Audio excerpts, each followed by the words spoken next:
When people don't meet your basic expectations, when they act in a selfish manner, when they say very mean things, the natural response from you is disappointment, frustration, anger, etc. You get hurt. And if someone hurts you really bad, letting it go and moving on seems really difficult, almost impossible. How can you just forget it? Many people say that I can forgive, but I can't forget. But in reality, they can't forgive either. True forgiveness would mean now you don't feel any anger or negative emotion towards that person. And how often are you able to achieve that? Not very often. As it happens almost every time, it's better and wiser to let go and move on instead of holding resentment and grudges. Why? Because first of all, you get to live a happier life for yourself. Second, when you're happier and positive, you are in a much better position to communicate with the person about the problem and then hopefully even persuade them to change. Thirdly, you also expect the same thing from others, that they should forgive you for your mistakes and move on. So it's only fair that you treat them the same way. The question then is, how do you genuinely let go, forgive, or move on? Well, fortunately, there is a wonderful collection of thoughts for this. If you genuinely understand them and make them part of your belief system, you can achieve the noble task of letting go. And interestingly, you'll get to a stage where you wouldn't even have to forgive or let go, because you didn't get angry or hurt in the first place. And that's where the real beauty lies. You would never need to forgive someone because you never blamed them in the first place. It sounds too good to be true, but it's not. I have learnt it myself. It took me a long time to get here. To make new thoughts part of my core philosophy required understanding them in depth and applying them repeatedly. But I succeeded. You can too. So today I'll discuss one such thought. This one thought is like one plant in the wisdom garden. There are many more plants which I'll discuss some other time. The thought for today is, whatever bad or good the other person is doing is coming from this person's personality and their upbringing. In other words, this person's biology and the environment they grew up in. In other words, their nature and nurture. That's it. The person that you see in front of you is nothing more than the sum of their nature and nurture. If you cook something and it tastes bad, what do you think could have gone wrong? Either the ingredients were not present in the right quantity or the process of cooking them wasn't right. The pav bhaji you're eating is nothing more than the ingredients and the cooking process all coming together.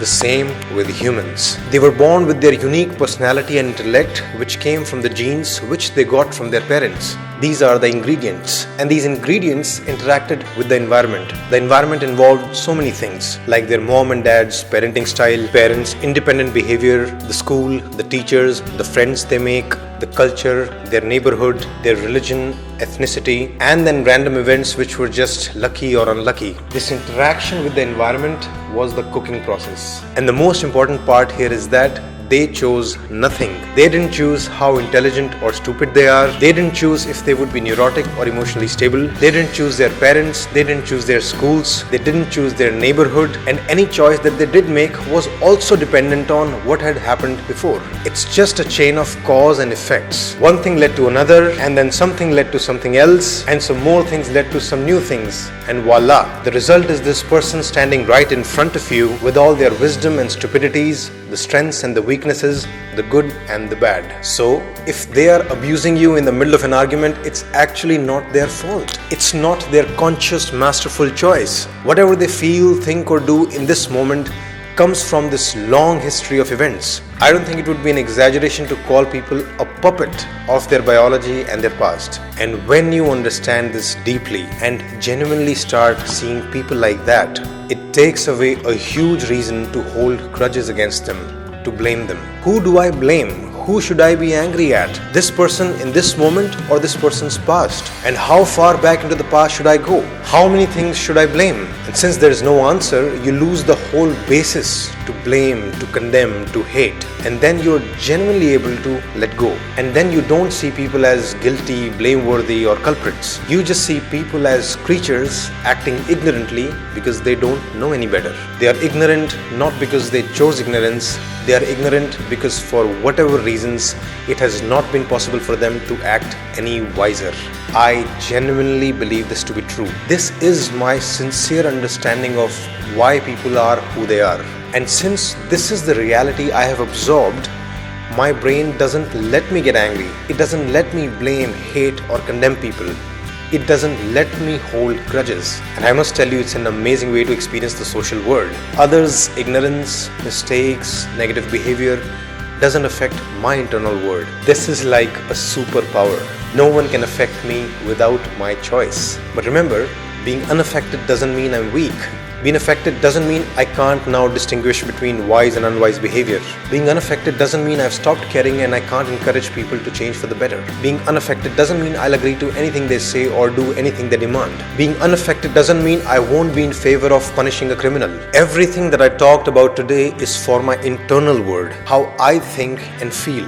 The way I deal with others, the way I behave outside, that is determined by so many other factors which I won't get into here. Right now, I'm just telling you that it's possible to go through life with much more peace and serenity than you can imagine by simply understanding people in terms of their nature and nurture. Listen to today's message 10 times if you have to. It can revolutionize your conscious experience. Good luck. Thank me later. Before I go, I have an announcement to make. I know these are tough times. People are also suffering financially. We have decided to offer 50% discount to all our counseling services, whether it's child counseling, parent counseling, or relationship counseling, till the lockdown finishes. That is April 15th, 2020. If you want to apply for counseling, you can go to our website page, www.shridharlifeschool.com/counsel, and fill the form there. We will get back to you. If you have any other queries, you can email us at shridharlifeschool@gmail.com. Thanks.